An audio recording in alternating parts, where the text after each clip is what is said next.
Welcome, everyone. Fred Glick here again with Bill DeWeese for the weekly roundup. So, Bill, how was your Hello, week? Fred. Had a good week. Better than last week. Made $4,050. So starting to work my way back up there.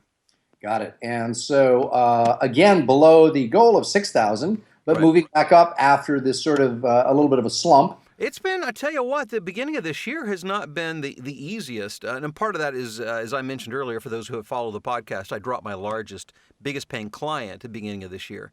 Oh, I Um, thought it might have been because of your recent association with Fiverr. and no, actually, my clients could give a rip about any of that controversy. They don't listen. They don't care about that stuff. Just curious. Yeah. Anyway, tell us about Monday. Monday, I did some promo work for New Mexico PBS. I had a new client that I got through voices.com. There's a company called IDG. I did a corporate narration for them. I did a commercial for the New England Acura dealers. And I also did some training on research protocol for researchers. So that was my Monday. Very diverse day. Good. Yeah. Tuesday, I did some pickups, some updates for a client in Europe. Something called Cool Front and explainer video. So I did some work on that. I did some more work for PG&E, who I've done work for before. There's a company called Business Sweden, and I did a script for them, Swedish client. I did some workplace violence prevention work, which is becoming more and more timely, unfortunately. I did a local bank commercial for First Community Bank, and I also did a commercial for the Twin Cities Honda dealers. Okay. So, you know what? One of the things I wanted to ask you on Monday, I don't know how many actual hours you were in the vocal booth. So, in both Monday and Tuesday, did you have time to squeeze in some auditions? Yeah, a few. I haven't been auditioned heavily, but I did. Yeah, I squeezed in maybe two or three each And day. those were usually when you have less time, you'll do the ones where there's private auditions where they've invited you to. Right. Yeah. As a matter of fact, I landed, I think, two private auditions this week. Got it. So in other words, when you're pressed for time, you'll stick with just those auditions which they send you. Yes, because I usually, yeah. That usually is enough if I'm busy. That'll keep me busy enough. And if you aren't, then you'll go into the other tier of Right. auditions. Do the cattle call auditions. Exactly. There you go. Good Exactly. advice there. Yeah. Okay. So what about Wednesday? Wednesday, commercial for Superior Auto. I did a industrial corporate type recording for New Vision Credit Union. They were it's a new client that I picked up through I think Voice 123. Here's a lesson learned. This particular job I got from a client on Voice 123 that had actually asked me to audition for another job that I didn't get, but they really liked me. And so I ended up getting two more jobs from these guys that were totally unrelated to the audition. The moral of the story is no audition is wasted. Even though you may not be hired for that job, you're being listened to and maybe get hired for another job instead. Perfect. So the admonition there is to always give it your all and not be disappointed, even though you don't get it. Right. Being heard is good. Yeah, it's always good, regardless. On Thursday, I did another commercial for Twin Cities Honda dealers. Some corporate narration. I did a national commercial on Thursday for the PGA Tour for the WGT coming up in Austin, Texas, the World Golf Championships or whatever they call it. You'd be doing the golf stuff for free, I think. I wish I get something, tickets or something out of it, golf clubs. But this was a really cool gig because it was booked through like a production house out of North Carolina, and I'm on their talent roster. So and they do work for the PGA. So PGA picked me for the job, and so what I did was I used Source Connect. I connect to North Carolina, their studios. They in turn patch me through to the PGA studios in Orlando, Florida, where those guys directed the session. Right. And how were they?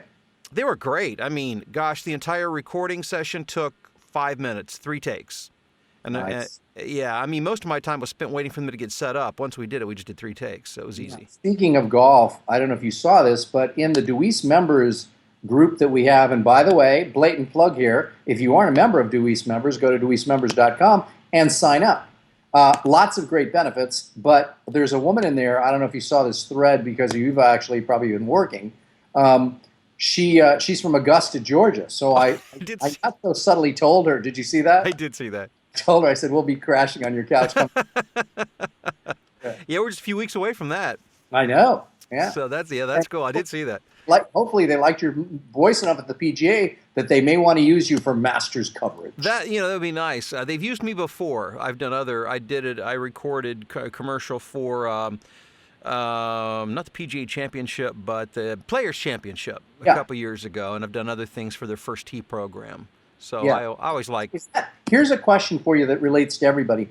If you were, I mean, do they? I guess they have their own internal announcing staff. The people they use are on-camera talent who they use their voices. But do they ever go with one person to do all the announcing for a given tournament in terms of their bumpers on TV or whatever it is? Yeah, no, they don't. I've heard a wide variety. And the thing is, I think the PGA actually has a limited role in all of that. A lot of that's done at the network, wherever, like if Fox is doing it, like Fox did the U.S. Open. Fox hired me last year to do a promo for the U.S. Open, but it had nothing to do with the PGA.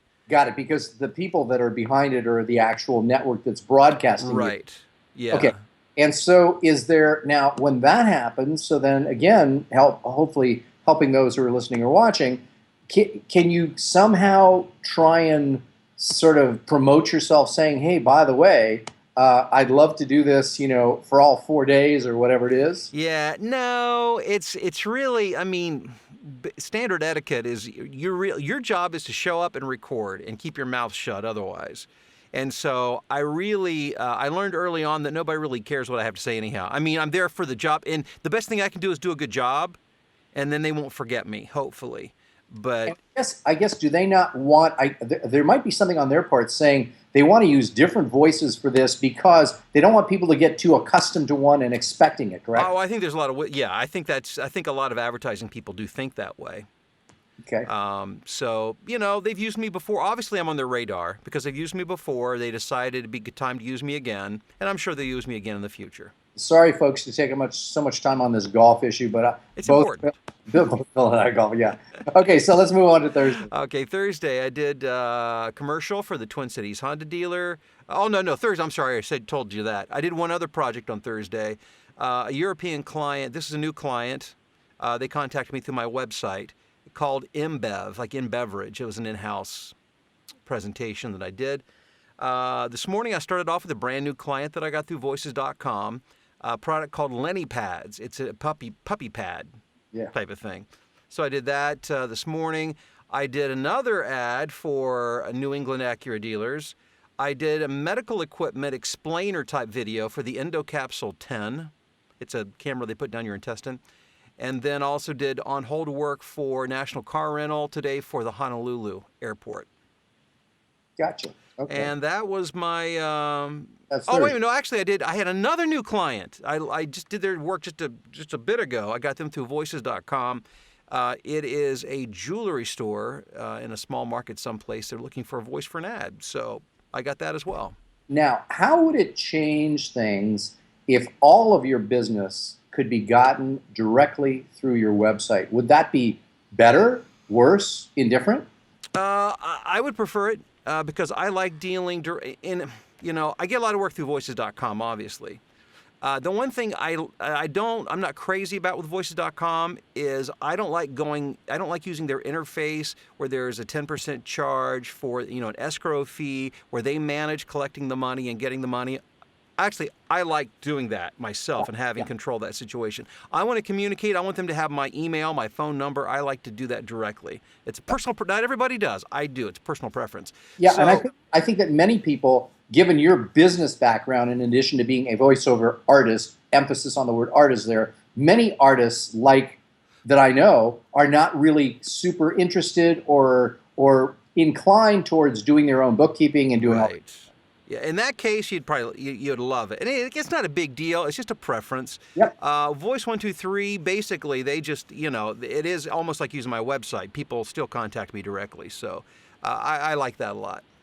Okay. So then going on to today, we had a few other jobs before we start.